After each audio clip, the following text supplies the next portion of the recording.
Hello everyone. So today we are going to continue with our next topic on chapter 3, Literature Review.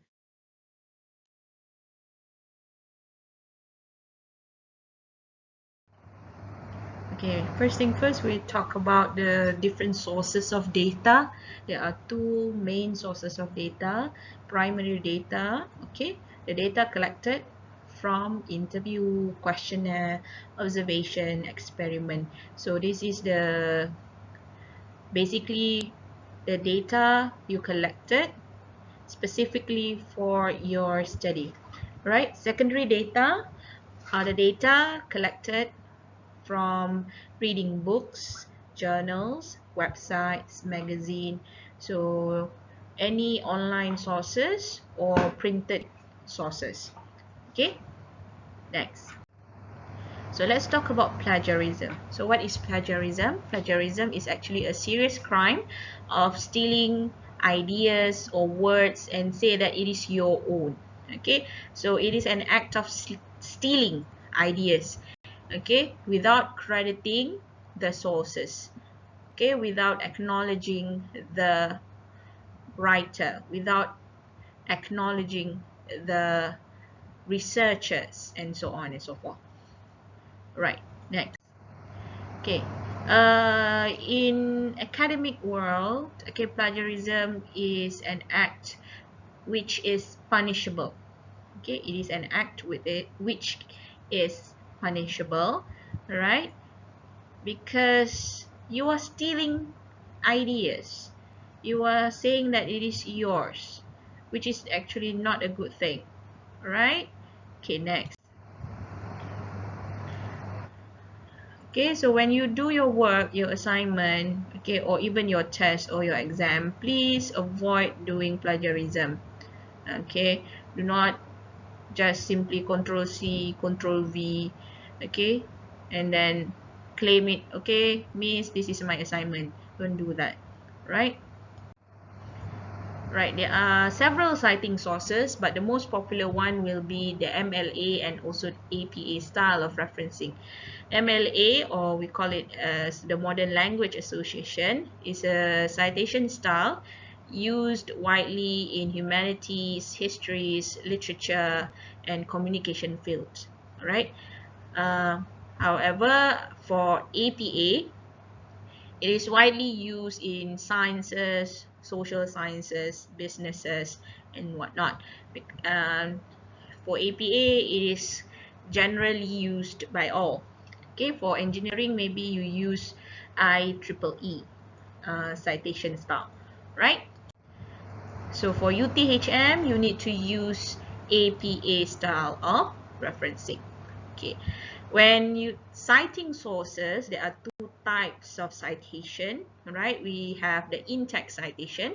The one that you see as you are reading the article is what we call as in-text citation. Okay, sometimes you see the name of the author with the year in the bracket. That is what we call as in-text citation. So in the writings, all right, in the paper.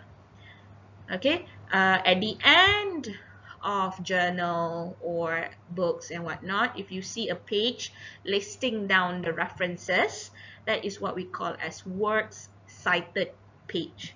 Okay, sometimes we call it as bibliography, or sometimes we also call it as references list.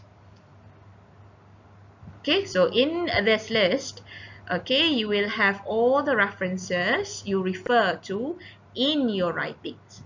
Okay, so if you have it in your text, you need to make sure that it is in the references list. So if you have it in the references list, make sure it is also there in the writing or in the text. Okay, right. For in-text citation, depending on the sources, okay, the way you write will also be different. Usually you will see the author's name and also the year of publication. So if you have one author, usually you just put down the last name of the person and also the year of publication. That's it. So if you have English name, for example, John Miller, you do not need to write John Miller 2020, for example. Don't have to. Just need to write Miller 2020. If you have a Malay name, okay, don't put the father's name there. Okay, for example, Najah Ramlan, do not put the Ramlan 2020. Okay, put there my name, for example, Najah 2020. If you have Chinese name, for example, okay, make sure you put in the surname. Okay, Yo Li Ching, for example. So you put there Yo 2020. Okay, so if you have two authors, it's also the same. Make sure you use the symbol to show and. Okay, instead of spelling out the word and, you use the symbol and. Right? If you have more than 4 authors, usually you cannot list down every names of the author. So what you can do here is just sum up everything, okay, by including the word at all. Okay, all right. So you put in the main author's name and at all, and then comma, and you put the year of publication. So this is only if you have more than 4 authors. Sometimes there are 10 authors, 20 authors even. So you cannot list down all the 20 names or 10 names there. So just make sure that you have the main author's name and put in at all and then comma and you put in the year of publication. Right, next. Right, for works cited page, depending on the sources in which you are referring to, right, the way you write your reference will be different. For example, like this one, as you can see, for books. Okay, you have the last name of the author, right, comma, initial, plus, and then you put in a full stop. So for example, if I have my name there, Najah Ramlan, okay, so you put my name in front, Najah, comma, R, full stop. And then you put in year in bracket. Okay, and then you have another full stop. And after that, you have the title of the book in italic. And then full stop. The city of publication, for example, like if it is Parit Raja, then you put Parit Raja. And then you have colon, okay, and the name of the publisher, and then full stop. Okay, so when you arrange your works cited page, make sure that you arrange it according to alphabetical order. Alright, so this is for book. Right. For journal, okay, it's a bit different because you may have the volume number, the issue number, and also the page number. So if you can see here for journal, you just need last name of the author, comma, initial of the author, full stop, in bracket, the year of publication, and then you have another full stop. Okay, and then you have the title of article. You don't need to italic for this one, a full stop. The title of the journal, make sure that you have it in italic, comma, also in italic. The volume number, again in italic. And the issue number, for issue number, you don't need to have it in italic. A comma, and then the page number in which you found the journal. Right? Next. For magazine, as you can see here, if you have to refer to magazine, a bit different here in terms of you need to have the year and also the month and the date of publication. Right? Next. For online journal, it is a bit different because for online, you need to include in where did you get the source, the URL basically. So make sure that you always save the URL of any online sources. Okay, all right. So as you can see in the slide here. Okay, so this is also for a website, right? And